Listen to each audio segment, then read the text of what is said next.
नमस्कार. मी रोहन सरला रमाकांत पिंगळे. माझ्या रोहन पिंगळे या यूट्यूब चॅनलवर आपल्या सर्वांचं मनपूर्वक स्वागत.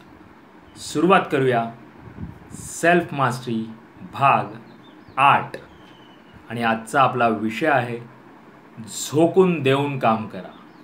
येस, जे काही काम कराल ते मन लावून करा, झोकून देऊन करा, त्यात पूर्णपणे समरस व्हा.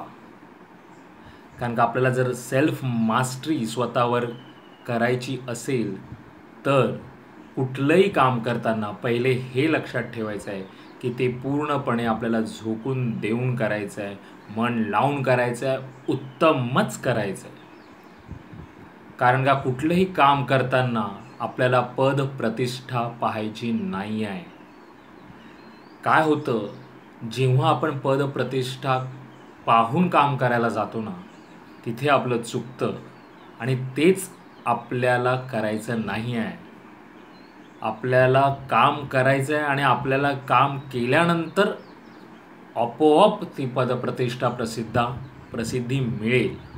त्यामुळे तुम्ही आत्ताही आपल्या पाहत असाल, राजकारण बाजूला ठेवा, पण आज आपल्या पंतप्रधान नरेंद्र मोदींचं वय वर्ष 75 आहे.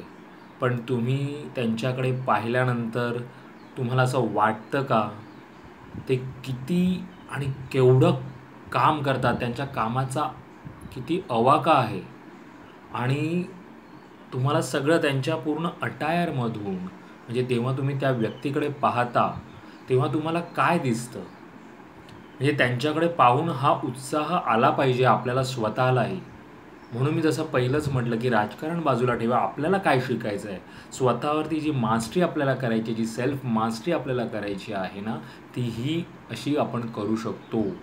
म्हणजेच आपल्या आजूबाजूच्या वातावरणामधून, आपल्या आजूबाजूच्या लोकांमधून आपल्याला प्रत्येकाकडून काही ना काहीतरी चांगलं शिकता येतं, जर आपण तसं व्यवस्थित त्यांच्याकडे पाहिलं तर. आणि म्हणून आपल्याला हे लक्षात ठेवायचं आहे की जे काही आपण काम करणार, जे काही काम आपण करणार त्यात आपल्याला 1000% द्यायचं आहे.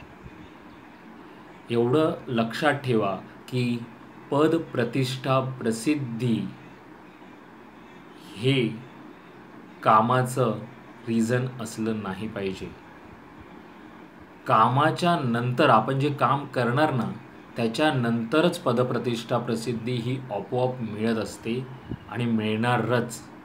त्यामुळे पूर्णपणे एक लक्षात घ्यायचं आहे की आपल्याला आपण जे काही गोष्ट करायला घेतली आहे ती पूर्ण समरस होऊन, झोकून देऊन आपलं 1000% त्यात आपल्याला टाकायचं आहे, तर यश तुमच्या पायाजवळ लोळत येईल.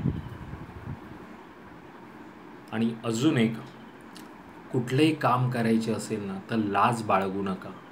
कारण का मी जसं म्हणतो की जसं आजूबाजूच्या लोकांकडून आपल्याला शिकायला मिळतं, तसं प्रत्येक काम आपल्याला काही ना काहीतरी शिकवत असतं, अनुभव देत असतं. त्यामुळे पहिल्यांदा हे डोक्यात घ्या की कुठलंही काम हे खराब नाही, किंवा आपण म्हणतो की हे चांगलं हे वाईट असं नाही. प्रत्येकाला इथे काम आहे ते आपण शोधलं पाहिजे आणि त्या कामाची लाज न बाळगता आपल्याला ते करता आलं पाहिजे. हा दृष्टिकोन ठेवा तुमच्या आयुष्यामध्ये. त्यामुळे आपला आजचा सेल्फ मास्टरीचा हा विषयच असा होता की आपल्याला झोकून देऊन काम करायचं आहे पुढे. त्यामुळे ह्याच्यावर काम करायला घ्या. पूर्णपणे ते जे काम हाती घ्याल ते उत्तमपणे निभावण्याचा प्रयत्न करत राहा. पुन्हा भेटू अशा एका नवीन विषयासोबत आपल्या सेल्फ मास्टरी व्हिडिओ सिरीजमध्ये. तोपर्यंत नमस्कार.